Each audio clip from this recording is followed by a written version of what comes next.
देखो अब मैं क्या कर रहा हूँ, थोड़ा सा नया कर रहा हूँ।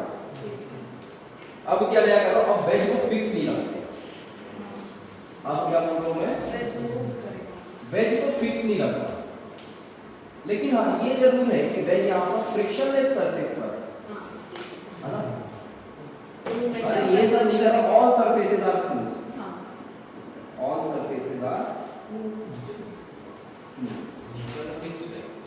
नहीं, कोई फिक्स नहीं है, पूरा फ्री है। अरे ग्राउंड का वो है, ये ग्राउंड का फोटो, ठीक है। This angle is given as theta. नीचे जाने वाले का theta equals to constraint relation, नीचे जाने वाला ये इधर जाने वाले का, लेफ्ट एंड राइट जाने वाले का, हाँ वो याद रखने का तरीका है, बाकी निकाल उसको भी सकते। बोलो आया ये चीज।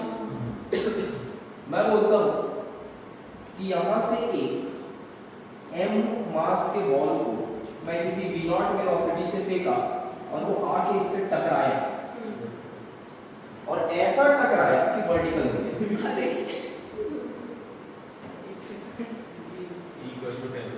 नहीं, इस बार E = tan स्क्वायर थीटा नहीं होगा। What is square theta?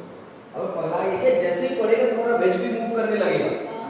अरे बोलो, वेज का मास ले लो, let's say 2m, let's say veg का मास 2m ले लो, डबल मास का है, थीटा गिर दिया है, ये ऐसा करके ये इसके बाद टकरा के ऊपर चला गया। बोलो आया? आपको बोला कि ये ऊपर गया और ऊपर जाके नीचे आया, तो उसका टाइम ऑफ फ्लाइट कितना? उसका टाइम ऑफ फ्लाइट कितना? पॉज कर दे तो जब तक तुम सॉल्व कर रहे हो। तो पूरा ग्राउंड तक जो ये वर्टिकल है ना, ये किसके रिस्पेक्ट में वर्टिकल है? वेज के। यहाँ पे आपको एक छोटा सा assumption लेना पड़ेगा, क्योंकि क्वेश्चन में ऐसा बोला नहीं है कि वो वापस जमीन में गिर रहा है। जो वेज है इज सफिशिएंटली लॉन्ग कि वो क्रॉस नहीं कर पाया। देखो होगा क्या ना, कहानी को समझो एक बार हल्का सा। ये ऐसा है, जैसे बॉल इसको पड़ा, बॉल तो अपना वर्टिकल हो लिया, लेकिन तब तक क्या हो गया ना, आपका जो वेज था बॉल, तब तक वेज क्या हो गया, यहाँ से थोड़ा सा आगे बढ़ जाएगा। अरे बोलो, और बॉल जो जाएगा ऊपर ये इस तरीके से आएगा। तो टकराया था बॉल यहाँ पर और बॉल हिट किया यहाँ पर। टू बी ऑनेस्ट, आपका जो बॉल है, आप सभी का फेवरेट, वो इंक्लाइन प्लेन के रिस्पेक्ट में प्रोजेक्टाइल करेगा। मेरे को क्या लगा, वेस्ट को आगे खींचा के बॉल वापस उसी हाइट पे, मतलब ग्राउंड से उसी हाइट वापस कब पहुंचेगा, उनको मतलब इतने का टाइम फ्रेंड निकाला। अच्छा नहीं वैसा नहीं है ना। चलो बताओ, देखो जरूरत पड़ेगा क्या, अगर ई का जरूरत पड़ा तो ई को यूज कर लेना, अगर जरूरत पड़ा तो। जहां तक मुझे याद आ रहा है ई की जरूरत नहीं पड़ेगी, आपको नहीं पड़नी चाहिए, बट ये समझ में आया कि हुआ क्या। चलो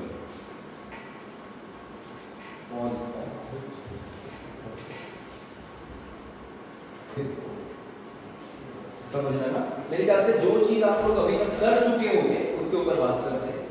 टकराने के बाद ये ऊपर जाने लगा v1 से, ये आगे जाने लगा v2 से। ये तो होगा, ठीक है। ई की जरूरत पड़ी कि नहीं पड़ी? मेरे को जहां तक उम्मीद आ रहा है ई की जरूरत शायद नहीं पड़नी चाहिए, है ना, शायद ई की जरूरत नहीं पड़नी चाहिए, बट हाँ ठीक है। तो देखो आप ये सबसे पहले तो मोमेंटम कंजर्व कर सकते हो, momentum is conserved in x direction. बोलो कोई एक्सटर्नल सोर्स में, हाँ बोल mv0 किसके बराबर है? 2mv2 बस 2mv2 और m से m कट गया, v2 की वैल्यू कितनी आ गई? ये चीज तो आ गया। बाकी ना अब पता है, जो आपका बॉल है ना वो ग्राउंड फ्रेम में वर्टिकल जा रहा है, लेकिन वेज फ्रेम में वो वर्टिकल भी है, हॉरिजॉन्टल भी है, वो ऐसा कुछ जा रहा है टेढ़ा, और वो गिरेगा। क्या सोचने में सबसे अच्छा चीज नहीं लगता कि भैया वेज पे आप बैठ जाओ, है ना, वेज पे क्या करो, बैठ जाओ। जैसे ही आप वेज पे बैठोगे तो आपको दिखाई देगा कि आपका ये पार्टिकल है, ये ऊपर जा रहे कितने से? v1 से। अरे बोलो, और पीछे जा रहे कितने से? v0/2 से। ऐसा कर रहा है v0/2 से। तो v1 मेरे को पता नहीं है, हाँ उसके लिए वही समझ नहीं आता। वो v1 पे दिक्कत है, तो v1 को निकाल लो तो क्योंकि v1 ग्राउंड फ्रेम में है वैसे भी, हां तो ग्राउंड फ्रेम में ही निकाल लो इसको। ग्राउंड और बेस दोनों में सेम ही है v1 तो सेम रहेगा, v1 तो सेम रहेगा है ना। यहाँ पे हाँ इसके फ्रेम में ये नेट वेलोसिटी अलग होगी, तो यहाँ तक रुक जाओ, एक मिनट बाद पहुँचते हैं। आप इसके लिए उपयोग कर लो इसका कि अगर ये देखो यहाँ पर एंटर किया कितने से, v0 से, है ना।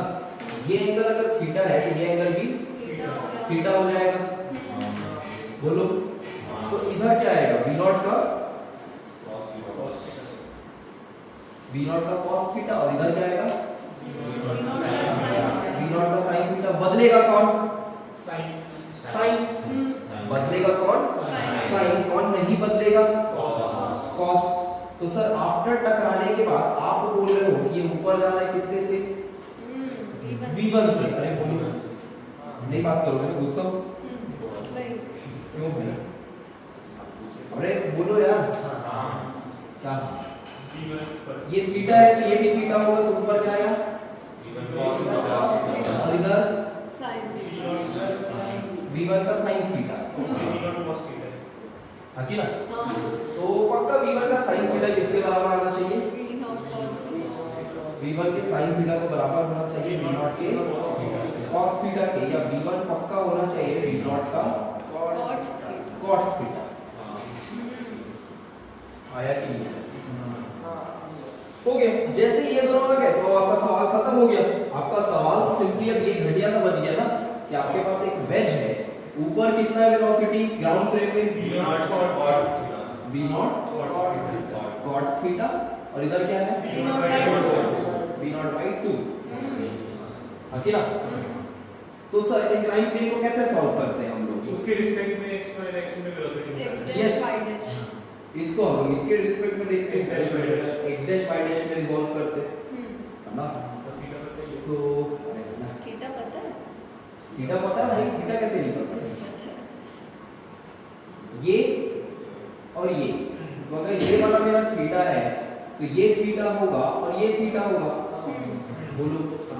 और मेरा जो टाइम ऑफ फ्लाइट मुझे जितना याद आ रहा है वो आता है 2u y dash upon g y dash, a y dash g y dash, जैसा भी कर लो, है ना। तो भैया यहाँ पर नेट एक्सेलरेशन ये है g, है ना, और ये थीटा है तो ये भी क्या हो जाएगा थीटा, तो उसके पे ये भी थीटा हो जाएगा, है ना।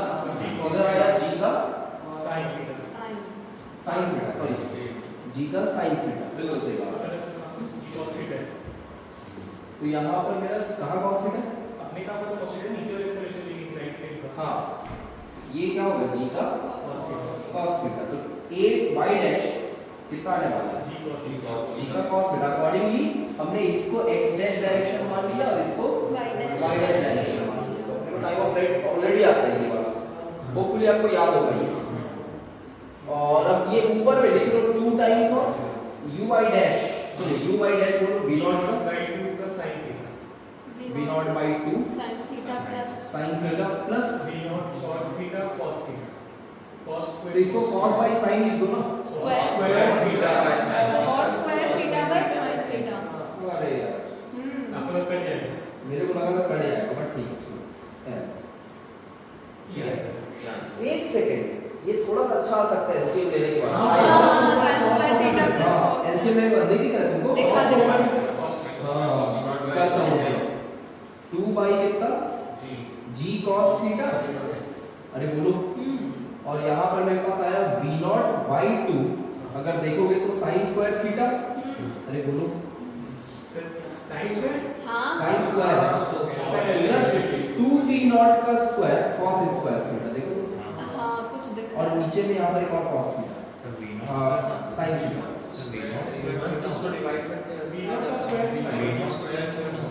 वो वहाँ v0 का कॉल स्क्वायर कर रहा है, वो तो प्रिंटिंग मिस्टेक है, वो प्रिंटिंग मिस्टेक। बोलो ये चीज आया, ये स्टेप आया। आया cot को cos बाय sin लिखा, cos स्क्वायर थीटा, अरे बोलो एक sin से एक sin स्क्वायर थीटा 2, दोनों का कॉमन 2 इधर आ गया। सर सीधा वो जो यहाँ cos है g से जिसको अंदर में तो एक tan थीटा हो जाता है, एक cos कट जाता है, tan और cot में आ जाता है सीधा। और ये फास्ट स्क्वायर आ गया, अरे नहीं ये तो अच्छा आ गया। नहीं ये अच्छा नहीं हो जाता, अच्छा 2 sin theta cos theta is sin 2 theta, दो से क्यों फालतू में इसको ला रहे हो? और 2 v not sin square theta v not cos square theta एक v नॉट बचेगा plus V not cos square theta v not cos square theta 1 plus cos square theta भी कुछ होता है क्या? नहीं हाँ तो फिर छोड़ रहे हो यही है क्या मतलब हाँ वन cos दूसरा होता है ना 2 sin स्क्वायर थीटा बाई 2 हो जाएगा हाँ हाँ 2 cos square theta by 2 theta by तो वन एक 2 थीटा बाई थीटा अरे हाँ सही बात है तुम लोग क्या बोल रहे थे इसको cos से डिवाइड कर दो cos को डिवाइड कर दो तो sin बाई cos आ जाएगा tan थीटा वही cos कट जाएगा अब एक 2 भी कट गया तू तो एलसीएम लेने के बाद कटेगा ठीक है चलो 2 को एलसीएम लेने के बाद काट दो to LCM V naught tan theta v naught by g ये तुम्हारा tan theta plus plus 2 cot theta 2 cot theta ठीक है ये ज्यादा सुंदर नहीं हाँ है सुंदर लग रहा है ये ज्यादा एक्चुअली ज्यादा बढ़िया लग रहा है गुड अब वो देखो यार वो एबीसीडी पे डिपेंड करता है वो ट्रिग्नोमेट्री पे वो इसको हाफ एंगल से दे दे तो क्या ही कर लोगे गंदा मुझे गंदा दिखाना है अगर मुझे गंदा दिखाना है तो मैं तो यही दिखाऊंगा ना 2v not by g into 2 cos square theta by 2 upon 2 sorry sin 2 theta by 2 ये अच्छा दिख रहा है ले थीटा बाई 2 थीटा से अच्छा है वो तो गंदा दिख रहा है ना गंदा दिखाना है अगर मुझे डराना है ऑप्शंस में तो इसमें डरा सकता हूँ ठीक है चलेगा all answers are correct but क्या कॉन्सेप्ट समझ में आया कि किस तरीके से आपको कहाँ से क्या अप्रोच करना है अप्रोचेस समझ में आ रहा है फ्रेम चेंज करो कैसे ई को यूज कर सकते हैं वेलोसिटीज निकालने के लिए एंड बाकी चीजों के लिए हाँ यहाँ पे E1 नहीं है क्योंकि cot थीटा डायरेक्ट 45 आ जा रहा है यस वो 45 होगा तभी ऐसा हो सकता है अदरवाइज नहीं नहीं आया पक्का क्लियर है चलिए नोट कर लो फिर मिलते हैं फिर नेक्स्ट क्लास में